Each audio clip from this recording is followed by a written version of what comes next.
Aqui na 3, foi pedido para a gente representar graficamente, fazer um gráfico da função e indicar onde que é o linear, o coeficiente linear e o coeficiente angular. Primeiro, como que a gente faz o gráfico? A gente tem a função, e aí você adota uma tabelinha, sempre uma tabelinha de cola, onde você tem o valor de y e o valor de x.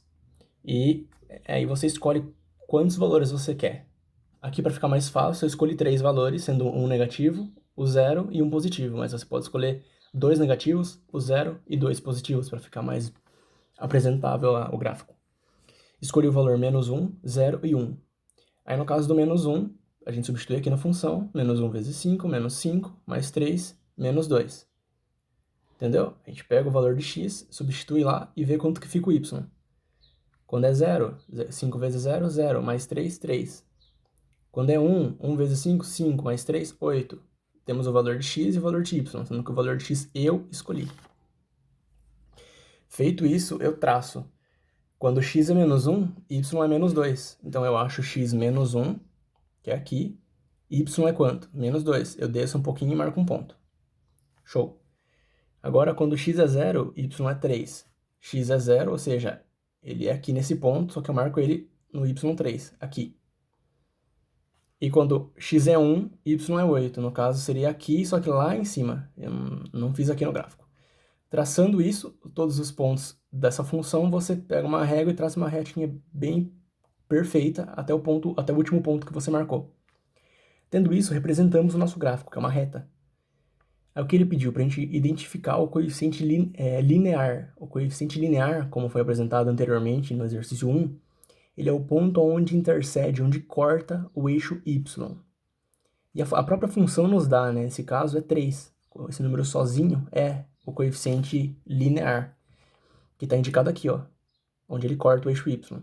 E o angular, ele é o grau de inclinação.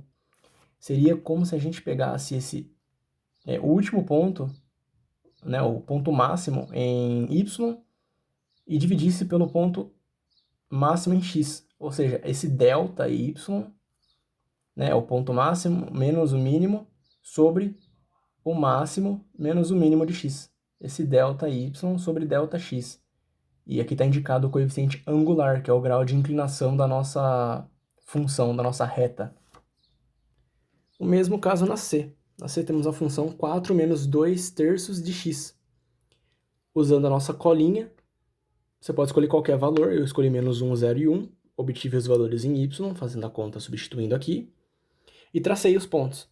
Traçando os pontos, qual é o coeficiente linear? Aqui deu 4. Por que deu 4? Porque o coeficiente linear é o valor que está sozinho.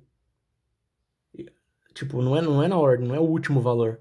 É o valor que está sozinho. Nesse caso, foi o 3. Mas não é porque não é porque ele é o último aqui. Mas é porque ele não está acompanhado de x. Ele é um termo independente. Só depende dele. E aqui o 4, ele é independente. Só depende dele também. O 2 terços de x ele não é independente. Ele depende do valor de x. Porque ele vai variar. O 4 não. Por isso que o 4 é o nosso coeficiente linear. E o angular, como eu disse, é o delta y dividido pelo delta x, que em todos vão ter. Seria, como eu disse, o grau de inclinação da nossa reta ou função.